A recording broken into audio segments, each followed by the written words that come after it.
Let's go. Então, vamos lá, pessoal. Essa nossa jornada, tá? Esse primeiro tema que nós vamos estar abordando aqui nesse nosso bate-papo aqui na Arena, o objetivo é trazer vários assuntos, tá? E o assunto que eu vou trazer nesse primeiro momento vai ser sobre a preparação atlética. O que seria um preparador atlético? Quais são os princípios que envolvem o desenvolvimento atlético de um indivíduo? Quando nós pensamos tanto numa pessoa que pratica alguma modalidade esportiva, quando também nós pensamos em alguma pessoa que faz as suas atividades do dia a dia, uma pessoa que fica ali 8 horas sentado 10, 12, que agora está muito comum, né, tendo em vista que o home office, com essa pandemia, foi o recurso e tem uma grande tendência aí de permanecer por um longo tempo. As empresas entenderam que não precisam de uma infraestrutura tão grande, ter todos os funcionários lá. Então, há uma grande tendência da galera a ficar no home office e, consequentemente, mais tempo sentado, mais tempo na frente do computador. Então, eles também necessitam de algumas necessidades específicas, tá? Então, o que essa pessoa precisa para desenvolver as coisas da vida diária dela?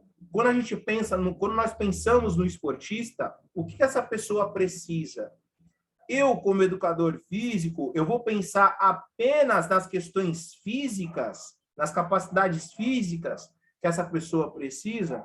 Então, quando a gente pensa no princípio de desenvolvimento atlético, nós vamos perceber que temos várias variáveis. Então, o que nós vamos falar no nosso encontro de hoje? Tá? Então, nós vamos falar sobre os pilares de um programa de treinamento. Quando eu penso no programa de treinamento, quais são esses pilares?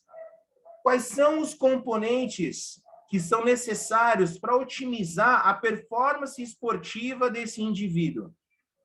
Outro ponto que nós vamos abordar também, quais são os processos necessários para a gente poder maximizar esse potencial do indivíduo? Então, é isso que nós vamos estar falando hoje aqui na Arena. Qualquer pergunta, vocês podem ir enviando aí no chat. Então, primeira coisa, o que é a preparação atlética? Por que preparação atlética e não preparação física? Tá? Preparação atlética, ela se trata de uma visão um pouco mais integrada no desenvolvimento desse indivíduo, desse desenvolvimento de um atleta, e não apenas um único componente. Então, quando a gente tem essa visão do preparador físico, na maioria das vezes a gente fica pensando o quê? Preciso melhorar a força, preciso melhorar a potência, preciso melhorar a agilidade. O que eu preciso melhorar? A gente fica focado apenas no único ponto.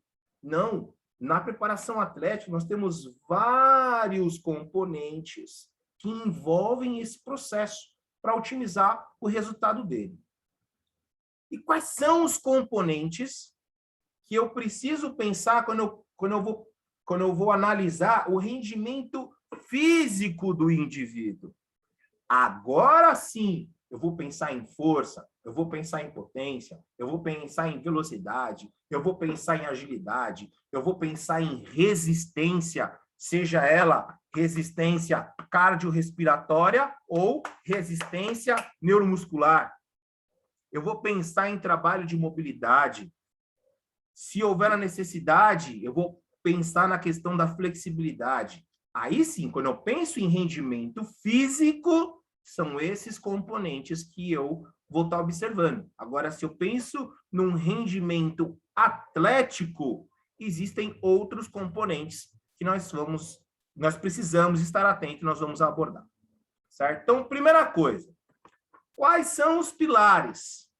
Anota aí, pilares. Quais são os pilares de um programa de treinamento?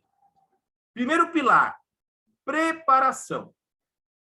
Quando eu penso na preparação, eu não vou pensar apenas na preparação física como um todo. Eu preciso pensar na preparação física que antecede o dia do treino, o programa de treinamento.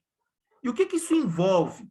Isso envolve a noite de sono, isso envolve a alimentação desse indivíduo. Como que ele se alimentou antes do treinamento? Como que ele se alimentou na noite anterior? Como foi a alimentação no dia anterior? Porque tudo isso interfere o rendimento dele no seu treino. Se é uma pessoa comum, se é um atleta, isso interfere totalmente no rendimento dele ali na hora. Como você vai se alimentar durante a sessão de treinamento? Há uma necessidade de se alimentar durante a sessão de treinamento? Então, eu vou estar observando isso, se há essa necessidade e o que ele vai ingerir, ou comer, ou beber durante a sessão de treinamento. E também pós-treino. Aí a gente começa a ver o quê? A importância de você ter o quê? Um trabalho multidisciplinar. A importância de você estar ali associado com um nutricionista, associado com o seu fisioterapeuta. No caso aqui da alimentação, eu tenho que estar com um nutricionista, eu tenho que ter uma parceria de um nutricionista. Por quê? Porque cada indivíduo ele tem uma necessidade diferente. E a partir desta necessidade, ele vai precisar ingerir alguma coisa antes, durante ou após o treinamento. Cada um tem a sua necessidade específica. Então, eu preciso entender e saber e orientar também o meu aluno daquela ingestão. Porque muitas vezes a gente tem que ser um pouco pai, né? A gente tem que ser um pouquinho pai ali para poder estar monitorando, porque interfere no rendimento, certo? E se ele não está rendendo ali na hora, o que ele vai falar? Ah, pô, não tô rendendo no físico porque o meu preparador físico, pô, o cara não é tão bom assim, meu cara, ele não tá fazendo um bom trabalho, acho que não vou fazer mais com ele e tal. Mas às vezes também existem outras coisas. Então, a gente pode auxiliar também os outros profissionais, que eles acabam também nos auxiliando nesse rendimento. Então, a alimentação é importante. Isso voltado ainda para a preparação. Outra coisa, o ambiente. Como que está o ambiente que aquela pessoa vai estar treinando na hora? Como que está sendo o ambiente? O ambiente de treinamento, ele está realmente preparado? Você coloca, por exemplo, uma coisa que é muito interessante, é a música que essa pessoa gosta de ouvir. Então, eu geralmente sempre pergunto, que tipo de música que você gosta de ouvir? Ah, eu gosto de ouvir música tal. Ah, legal, música tal. Então eu vou lá no Spotify, coloco lá, ou no YouTube mesmo, coloco a música, o grupo musical, o estilo de música que essa pessoa gosta de ouvir. Por quê? Porque isso estimula ele mais na sessão de treinamento. Então já tem vários estudos que comprovam isso, que a música aumenta o estímulo. E tem modalidades esportivas, ou modalidades olímpicas, que até impedem o atleta de entrar na área de competição sem o estímulo musical, porque sabe que isso influencia no rendimento dele. Mas e no treinamento? Eu posso proporcionar isso para ele, porque eu sei que vai prepará-lo, vou deixar ele mais preparado ali, com mais motivação para a sessão de treinamento. Certo? Outro ponto importante, treino. Tudo isso envolve a preparação ainda, tá, pessoal? Treino, agora é o treino. Então, nós falamos da preparação, pré-treino, agora durante o treino. Que tipo de movimento aquele meu aluno, aquele meu atleta, ele precisa desenvolver? Para isso, preciso ir lá entender a modalidade, preciso entender as tarefas que ele precisa fazer. Que tipo de manifestação de força esse aluno ou esse atleta ele precisa desenvolver? Aí eu vou sempre analisar a modalidade ou a tarefa que ele vai fazer e preciso analisar o indivíduo mesmo.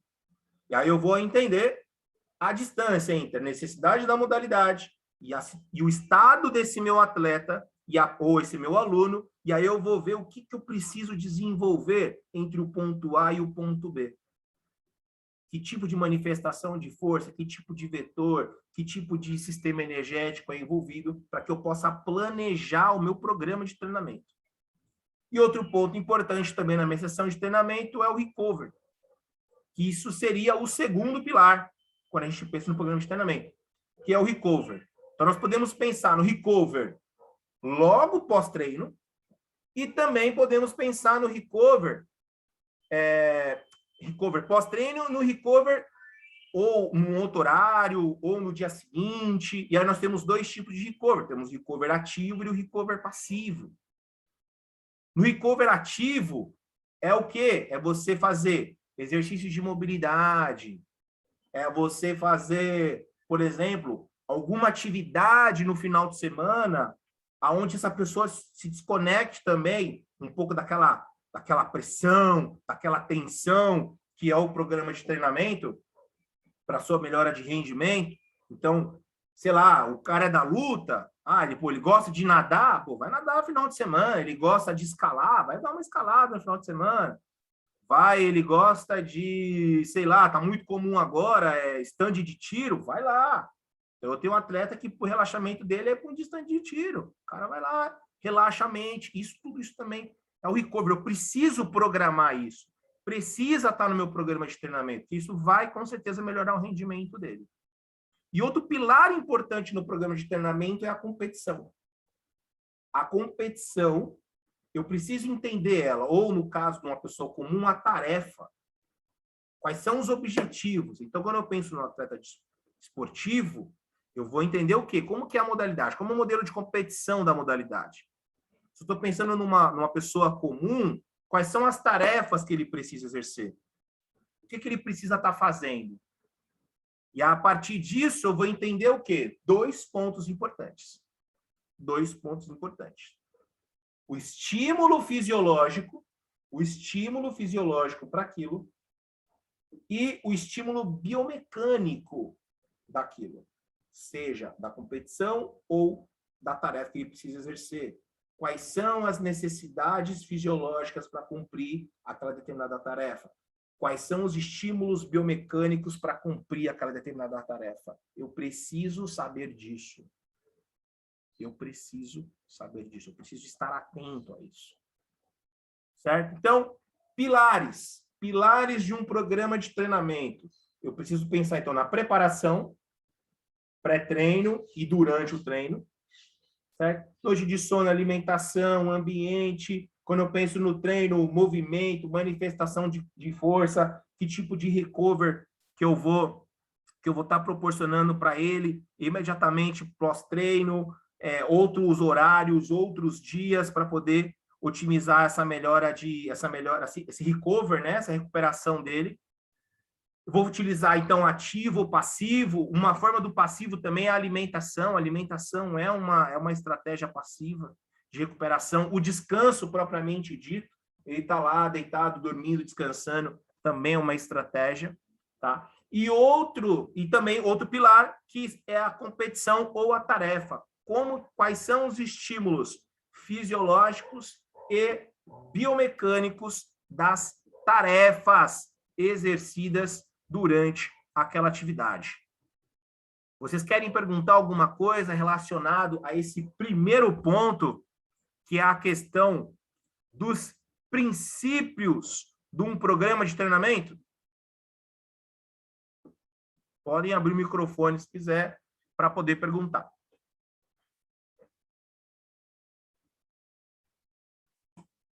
Sim, pode falar, Felipe. Pode abrir o microfone se quiser para falar. Sobre descanso. Manda.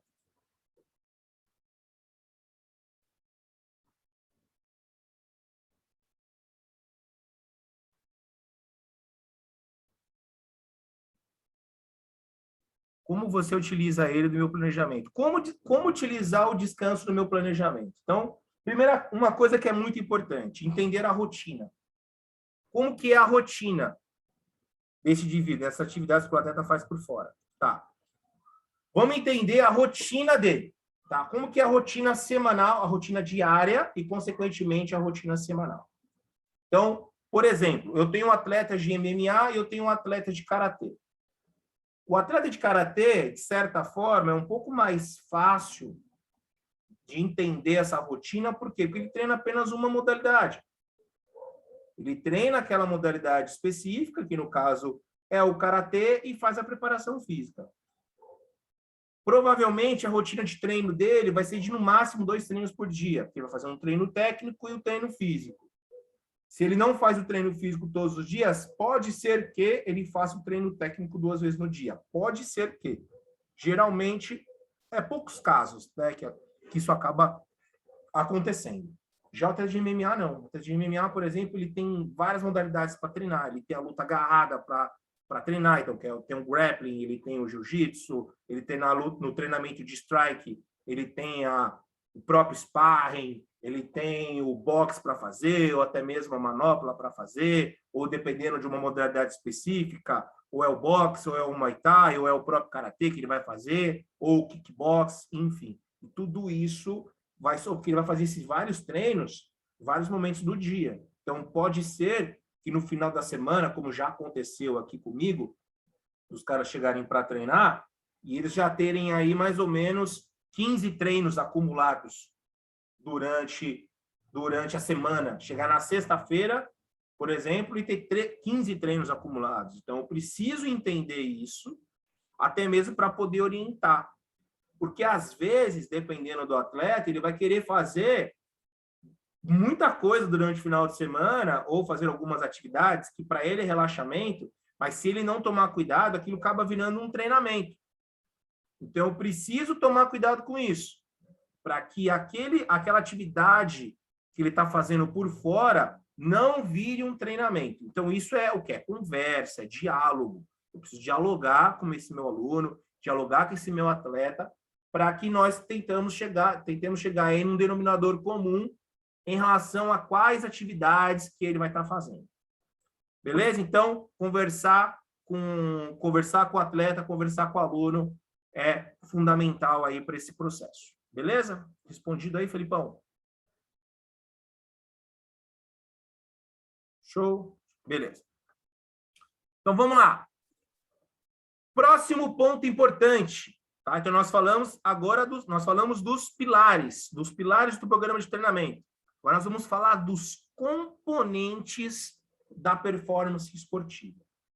Tá? Então, vamos analisar, lembrando daquela visão mais holística, daquela visão mais geral do que a pessoa precisa fazer, tá? E não ficar somente focado nas capacidades físicas, tá? Então, vamos lá. Primeiro componente para melhorar a performance esportiva é o aumento da força.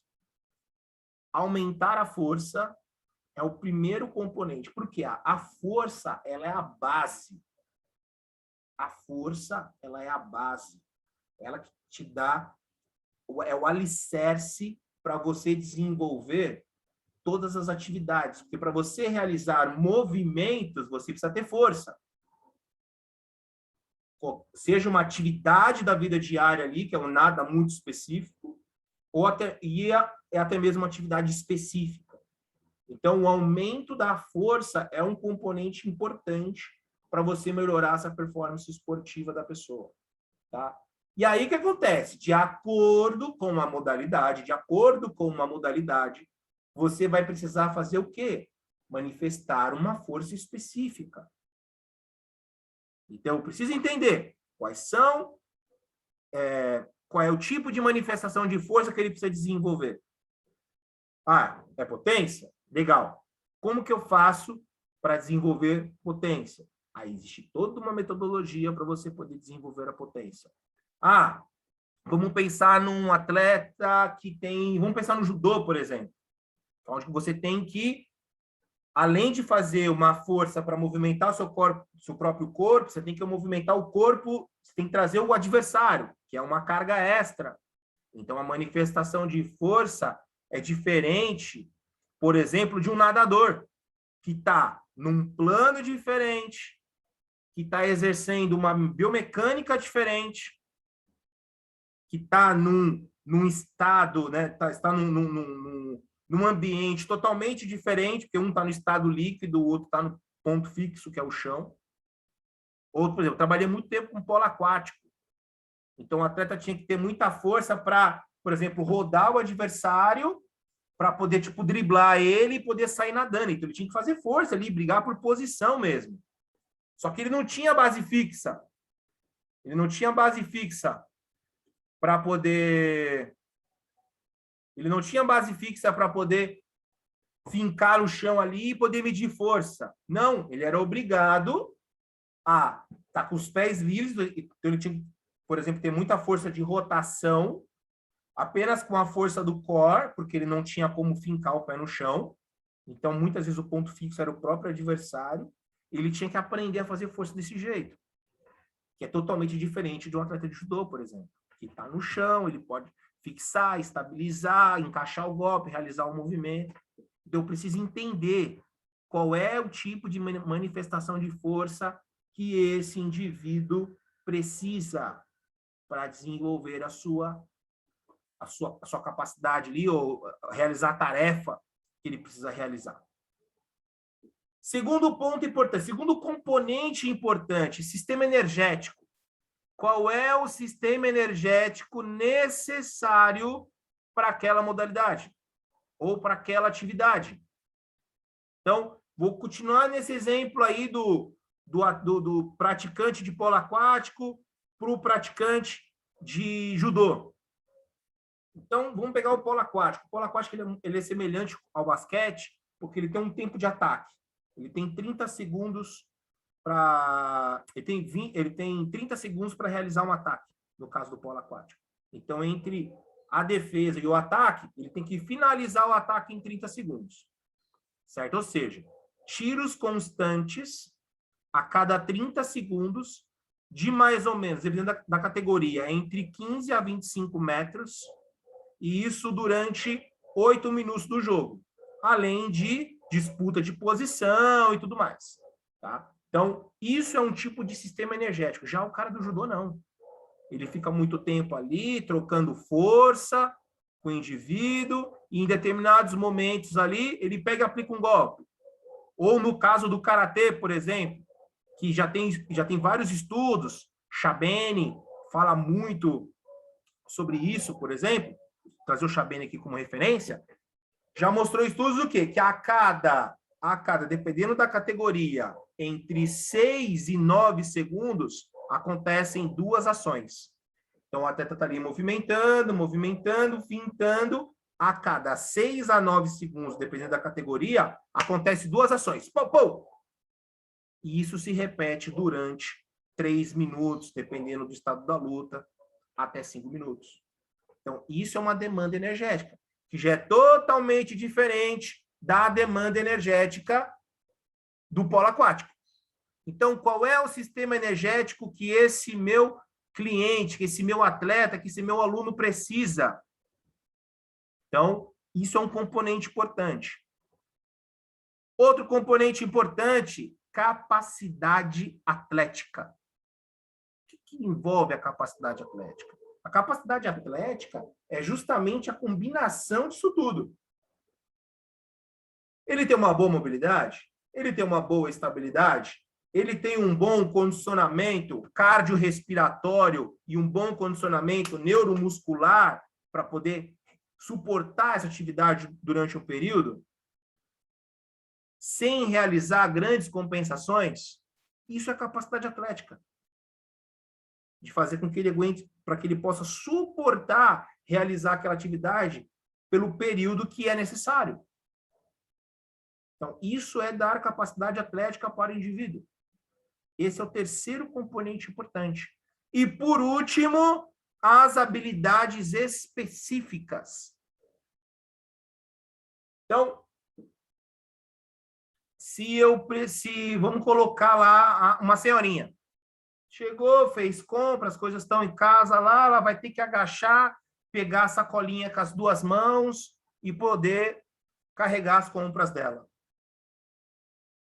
Será que ela tem a capacidade específica de ter bastante força no core aqui para ter estabilidade de carregar as sacolas?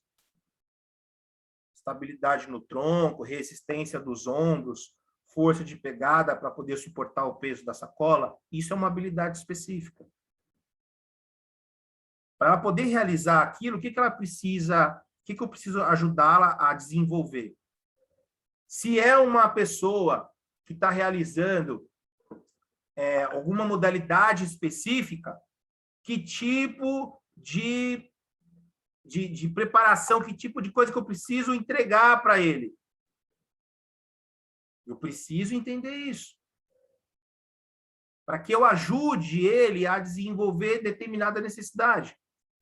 Então, aqui entra, no caso do esporte, uma importante aliança entre o preparador e o técnico. De você poder sentar com o técnico e falar, ou com o treinador e falar, ou com o mestre e falar. Pensando em movimento, pensando em capacidade física, o que o indivíduo, o que o seu atleta precisa melhorar? Aí ele vai falar, pô, ele precisa, sei lá, um cara do jiu-jitsu, pô, ter mais força ali de prender o cara no chão. Ah, ele precisa ter mais condicionamento cardiorrespiratório para suportar muito tempo movimentando. Que tipo de movimento? Eu gosto muito de in loco. Os meus atletas, eu gosto de ver eles treinando. Por quê? Porque eu observo o que o técnico pede, eu começo a observar o que? Os movimentos. Que tipo de atividade que ele faz muito? É muita movimentação lateral, é muita movimentação para frente. Ele pega e joga o adversário, faz muito movimento de rotação, ele fica muito tempo no chão, semi-ajoelhado, ou ele fica muito tempo no plano horizontal e tem que se movimentar tanto no plano frontal quanto no plano dorsal. Ele tem movimentos de rotação, ele tem que se movimentar de forma diagonal. Tudo isso é importante, porque a partir do momento que você entende as habilidades que esse indivíduo precisa, eu começo a desenvolver um programa de treinamento para esse indivíduo. Então, 4 componentes importantes. Primeiro componente importante, aumento da força. A força é o alicerce para a pessoa poder desempenhar e fazer as tarefas. E aí, cada tarefa tem uma manifestação de força diferente. Outro componente importante, sistema energético. Desenvolver o sistema energético, seja ele cardiorrespiratório ou neuromuscular. Outro componente importante, dar capacidade atlética para ele. Todas as capacidades que envolvem a sua performance, para que ele possa sustentar aquilo dentro do tempo necessário. E outra coisa importante são as habilidades específicas. Nós, como preparadores, criarmos uma união aí com o técnico para que possamos entender as necessidades que aquele indivíduo necessita. Perguntas sobre o segundo princípio quando nós pensamos em desenvolvimento atlético, que são os componentes da performance esportiva. Alguém quer perguntar alguma coisa? Pode ficar à vontade.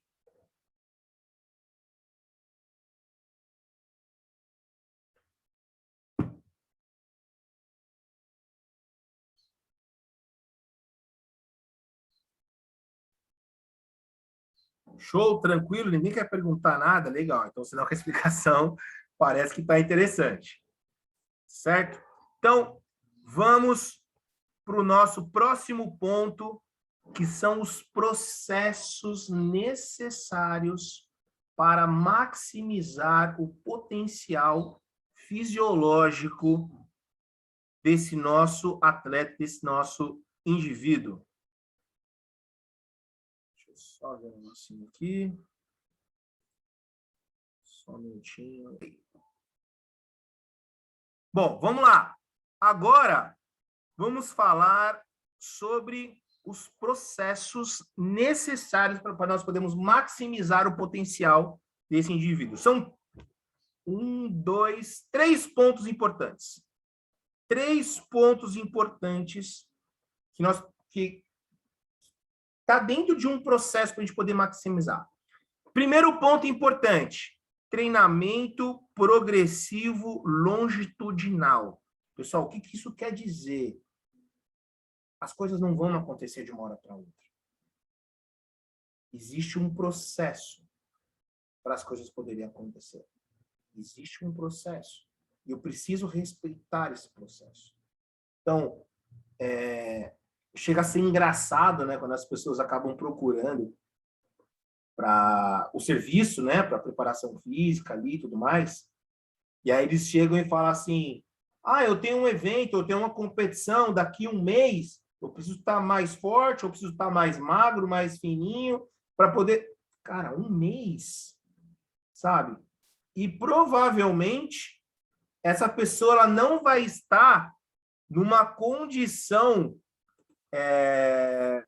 física importante para poder performar da forma que ele quer performar.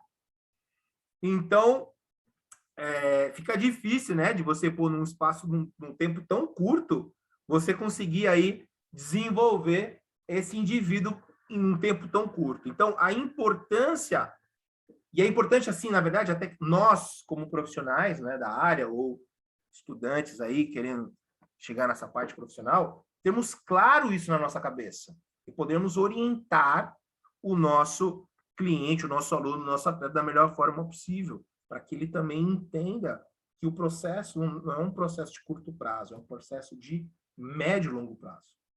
Então, é importante nós termos claro isso na nossa mente e poder passar isso para o nosso cliente. Tá? Então, quando a gente pensa num processo de treinamento longitudinal, a gente está falando do quê? Esse treinamento, ele começa lá na infância. Ele começa lá na infância. E ali a gente começa a fazer o quê? Desenvolver as habilidades motoras fundamentais. E aí, de acordo, quando nós estivermos falando de criança, de acordo com a faixa etária dela, quais são as habilidades que eu preciso desenvolver? Isso é muito importante. Tá? É muito importante. Quando eu converso com vários amigos que são preparadores físicos, de seleção brasileira, equipes profissionais e tudo mais, quando nós batemos um papo assim sobre a capacidade dos atletas como um todo, o que é unânime na conversa de todos? O que é unânime? A questão dos movimentos básicos, a questão das habilidades fundamentais para poder realizar as tarefas. Por quê? Porque, infelizmente, nós não temos a cultura desse desenvolvimento a longo prazo. Então, o que a gente acaba mais vendo são preparadores, técnicos, quando está treinando lá no sub-12, lá no sub-14, mais no sub-16, eles estão muito mais preocupados em ganhar títulos, ganhar campeonatos com aquela categoria, do que necessariamente desenvolver o indivíduo pensando nele a longo prazo. E quem é que paga essa conta? Muitas vezes o próprio atleta. Por quê? Porque ele desanima, porque às vezes ele passou por um processo de treinamento tão intenso ali na adolescência e tudo mais, que ele acaba desistindo. Porque ele fala, eu não vou ficar aqui sofrendo por tantos anos, eu tô com, sei lá, 15 anos, 16 anos. Cara, já venho sofrendo aí com treinamento, cara, há 4 anos, 5 anos, eu não quero isso para minha vida. E aí acaba acontecendo o quê? Muitos acabam abandonando o barco. E os que continuam, por ele ter queimado etapas, porque lá atrás estava apenas preocupado em resultados, ele não desenvolveu as habilidades necessárias e as habilidades fundamentais na sua maestria como um todo para ele poder performar realmente na vida toda, na vida adulta. E ali ele realmente ter uma longevidade no esporte e uma longevidade nas tarefas. Se a gente trazer para a pessoa comum, vamos observar uma criança. Eu tenho uma filhinha de 1 ano e 10 meses. Eu olho ela agachadinha, cara, é perfeitinha, joelho agachadinha, bumbum quase que no chão, joelho dobradinho. Tem neném que até coloca o dedão na boca. Por que a gente na vida adulta não consegue mais colocar o dedão na boca? Porque a gente parou de trabalhar essas mobilidades. E o que a gente acaba mais vendo o idoso? Aquele idoso todo encurvado, todo encurtado. Por quê? Porque ele não trabalhou essa mobilidade, ele não trabalhou essa flexibilidade, que é uma capacidade fundamental. Porque ele parou de dar esse estímulo. Porque em algum momento da vida dele, ele achou que aquilo não era importante. Ou quando nós estamos falando de uma atividade esportiva, o preparador físico ou o preparador atlético, o preparador físico, geralmente, ele não colocou isso na sua rotina de treinamento. Por quê? Porque ele está pensando apenas em deixar o seu aluno mais forte, mais rápido, mais resistente, e não trabalhou tudo que envolve esse desempenho. Então, pensar no longo prazo é muito importante. Porque senão, e isso acontece muito, eu tenho alguns atletas, hoje eu faço parte aí do Projeto Olímpico aqui de São Paulo, de Karatê, e muita parte do programa de treinamento que eu faço com os atletas, eu tenho que fazer o quê? Eu tenho que pegar e fazer todo esse trabalho da base. Não digo perder, né? Mas ficar ali, às vezes, 2, 3, até 4 semanas, fazendo todo um trabalho de mobilidade articular, todo um trabalho de flexibilidade, todo um trabalho de estabilidade, todo um trabalho de controle motor, porque não tem coordenação motora. Então, a gente acaba, entre aspas, perdendo tempo, sendo que ele já está na vida adulta, ele já tem que estar performando, tem que estar construindo, dá 2, 3 passos para trás para construir. Então, é muito importante você pensar nessa questão do longo prazo, esse treinamento aí, esse processo longitudinal do treinamento. Outro ponto importante, tá? Nesse processo para maximizar os resultados. Aí entra a famosa periodização, a organização dos treinamentos. O que seria isso? Ela é a manipulação de todas essas variáveis.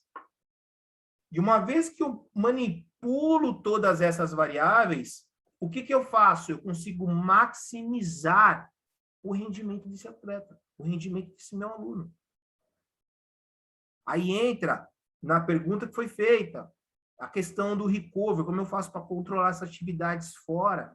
Eu começo a entender o que está acontecendo relacionado ao quê? As atividades dele, aos estímulos que eu estou dando.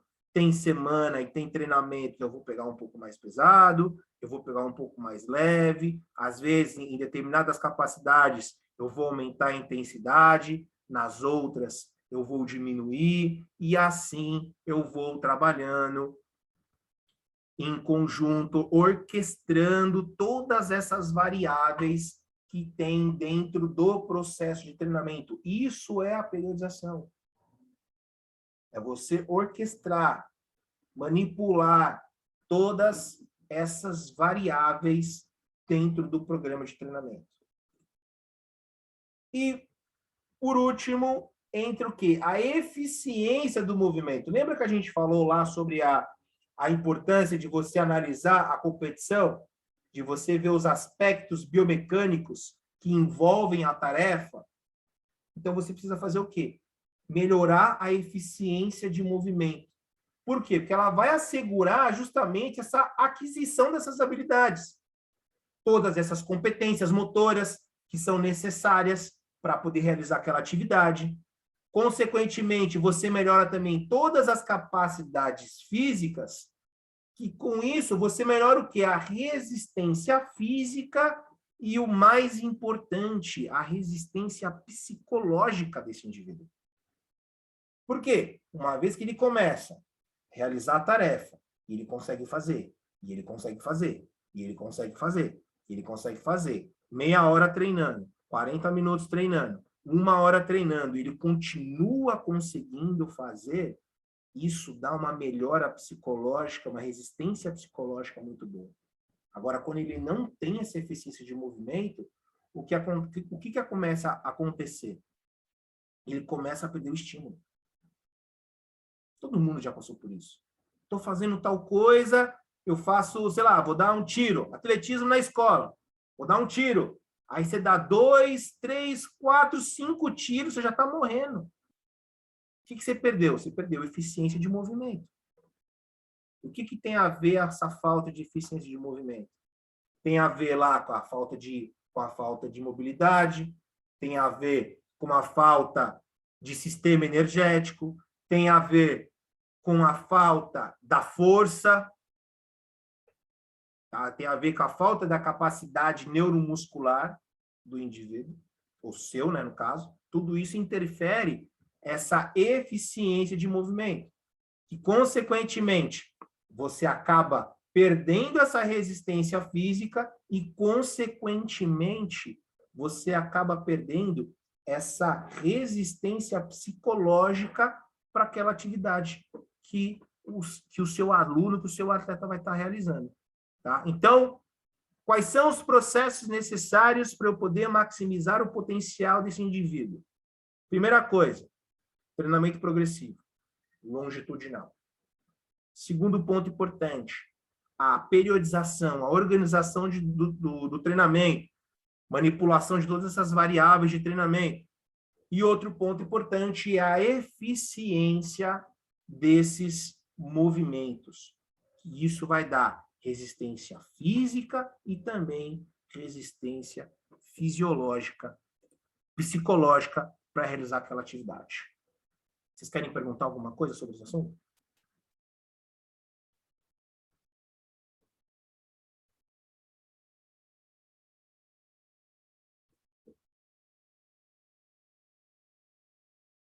Bom, legal. Agora, entendi todos esses princípios, certo? Entendi todos esses princípios necessários para o desenvolvimento atlético desse meu aluno, desse meu atleta. Entendi sobre os pilares, entendi sobre esses componentes de performance esportiva e entendi sobre todos esses processos necessários para maximizar o potencial dele. Existem agora, uma vez que eu já entendi todos esses 3 pontos importantes, existem o quê? Os estágios. Os estágios desse desenvolvimento de cada aluno, ou de cada cliente, ou de cada indivíduo que você vai treinar. Então, quais são os estágios de desenvolvimento atlético quando eu penso ele agora em longo prazo? Tá? E esse assunto é um assunto que nós vamos abordar na terça-feira que vem, tá? Às 13 horas, aonde eu separei ali 8 estágios de desenvolvimento atlético para esse nosso atleta, para esse nosso indivíduo. Tá? Então, terça-feira, 13 horas, eu vou trazer aqui novamente para vocês. Vou trazer agora os 8 estágios para o desenvolvimento atlético desse meu indivíduo, quando eu penso ele a longo prazo. Vocês querem fazer alguma pergunta?